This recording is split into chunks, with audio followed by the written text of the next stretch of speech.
ধরনের খারাপ স্বপ্ন যদি আমরা দেখি যেগুলো শয়তানের তরফ থেকে, তাহলে সেক্ষেত্রে আমরা কী করব সে বিষয়ে নবী আলাইহিস সালাতু ওয়াস সালামের হাদিসের আলোকে 4টি করণীয় আমরা খুঁজে পাই। 1 নম্বর করণীয় হলো খারাপ স্বপ্ন আমরা দেখলে সেক্ষেত্রে বাম দিকে 3 বার থুতু ফেলবো, এবং সেই থুতু ফেলাটা হলো শুয়ের আগায় যে পরিমাণ পানি থাকে সে পরিমাণ থুতু, এভাবে 3 বার থুতু ফেলবো আমরা। এটা হলো 1 নম্বরের কাজ। সহিহ মুসলিম হাদিসে আসছে নবী সাল্লাল্লাহু আলাইহি ওয়াসাল্লাম বলেছেন, ইযা রাআ আহাদুকুম শাইআন ইয়াকরাহুহু, যদি তোমাদের মধ্যে কেউ খারাপ স্বপ্ন দেখে, দুঃস্বপ্ন দেখে, ফালিয়ানফুজ আন ইয়াসারিহি সালাসা মাররাত, তাহলে বাম দিকে সে 3 বার যেন থুতু ফেলে।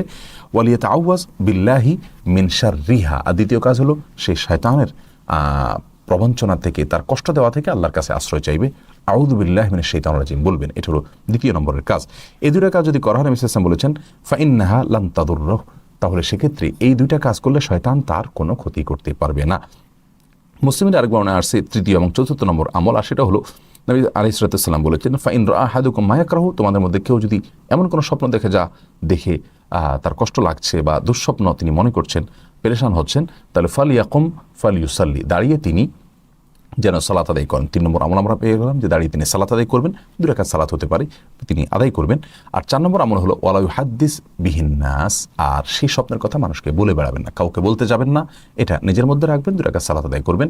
বাস এই 4টি কাজ যদি করা হয়, ইনশাআল্লাহ বিইذনিল্লাহ দুঃস্বপ্নের কোনো ক্ষতি আমাদেরকে টাচ করবে না, স্পর্শ করবে না, এবং মনের ভেতরকার পেরেশানি ইনশাআল্লাহ দূর হয়ে যাবে। আবারও বলছি, 1 নজরে 4টি করণীয়।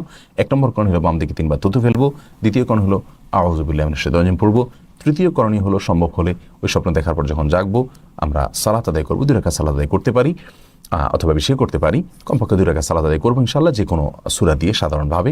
আর 4 নম্বর করণীয় হলো এই দুঃস্বপ্নের কথা কাউকে বলে বেড়ানো। এই 4টি কাজ যদি আমরা করি, ইনশাআল্লাহ দুঃস্বপ্নের মাধ্যমে আমরা পেরেশান হব না, বিচলিত হব না, চিন্তিত হব না। আল্লাহ তাআলা আমাদের সকল